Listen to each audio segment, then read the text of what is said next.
Good morning, Dataw. I'm Becky Sprecher, the chairman of the DIOA Government and Community Relations Committee.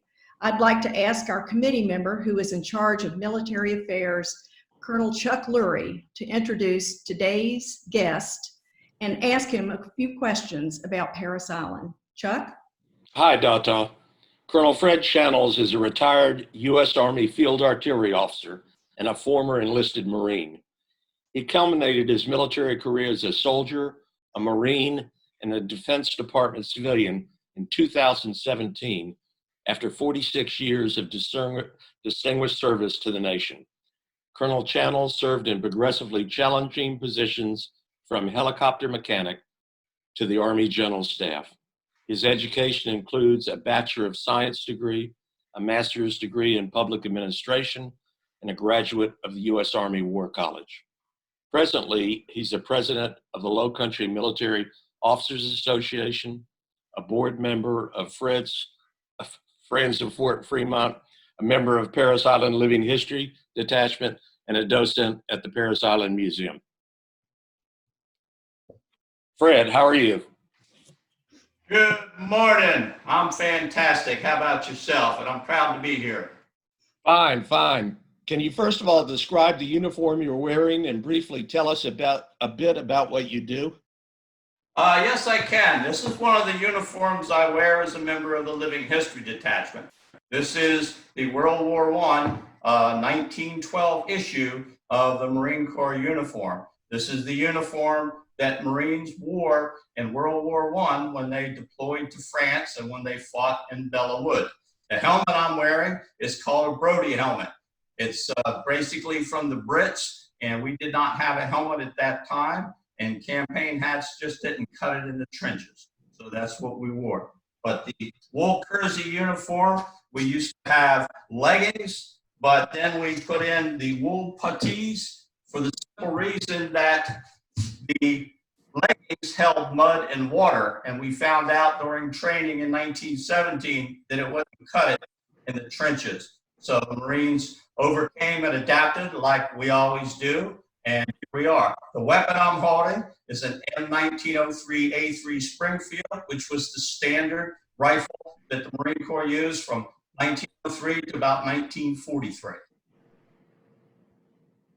And can you tell us a little bit about what you do as a docent and as a member of the Living History Detachment?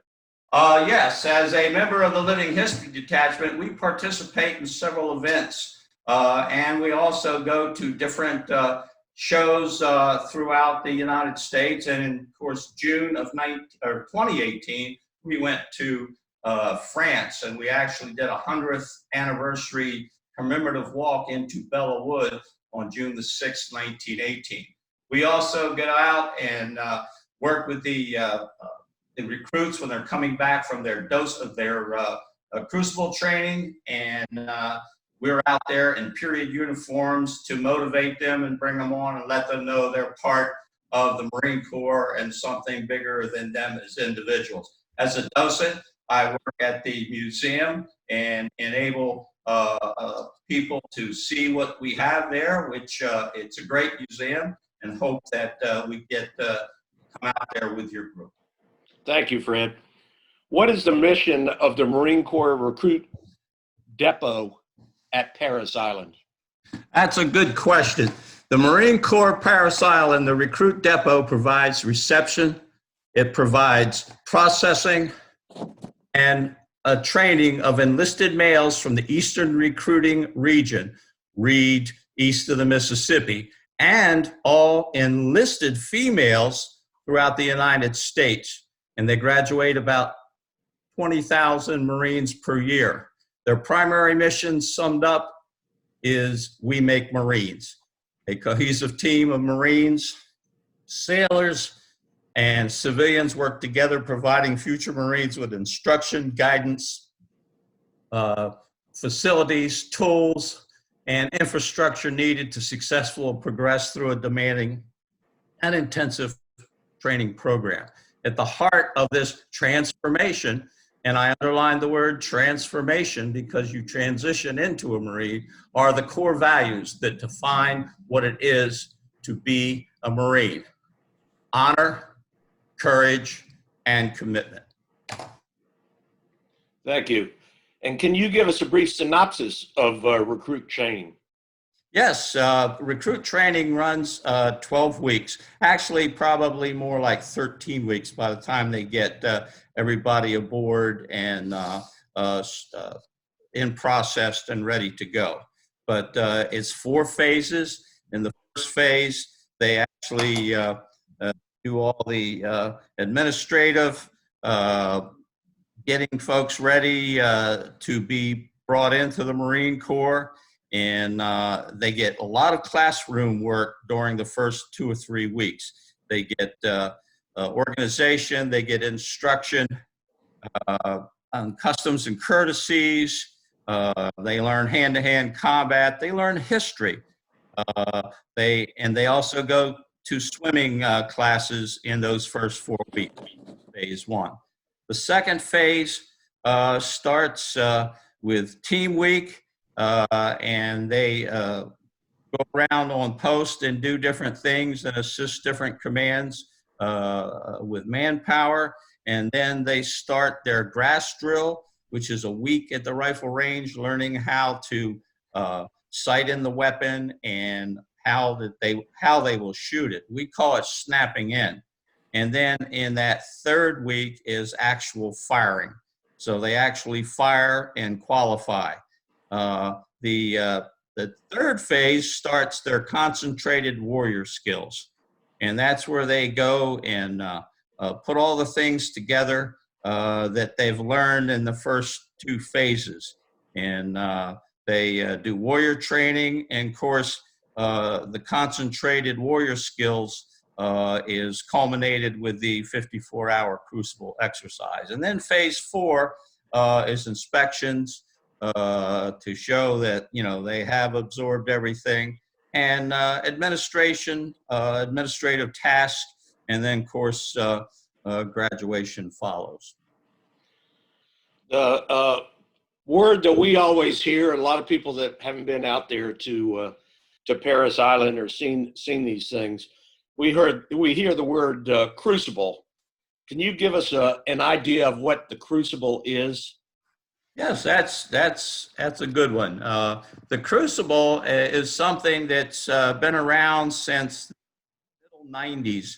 And what it is, it's an exercise that goes for 54 hours, straight through. There's no breaks or anything. They get very little sleep.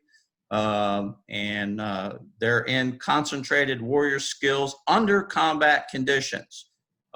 It enables them to put everything together that they've learned in the first 2 phases, and gives them a sense of, okay, this is where we're going, this is what we're going to be, and this is how the Marine Corps operates when you are a rifleman.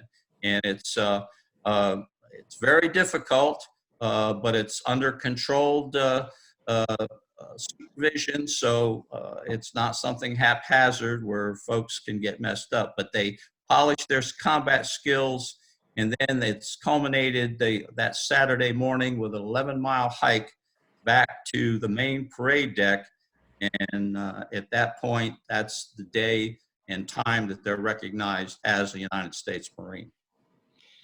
And what is Living History Detachment do at the Crucible, at the end of the Crucible? What do you do there? Well, we have 2 parts that we play at the Crucible. The first part, we go out on Elliott's Beach Road about 5 o'clock in the morning, and we station ourselves because that's where the recruits are coming up that road on their march back. We get up there and we get into the woods and we stretch out, and we all have smoke grenades.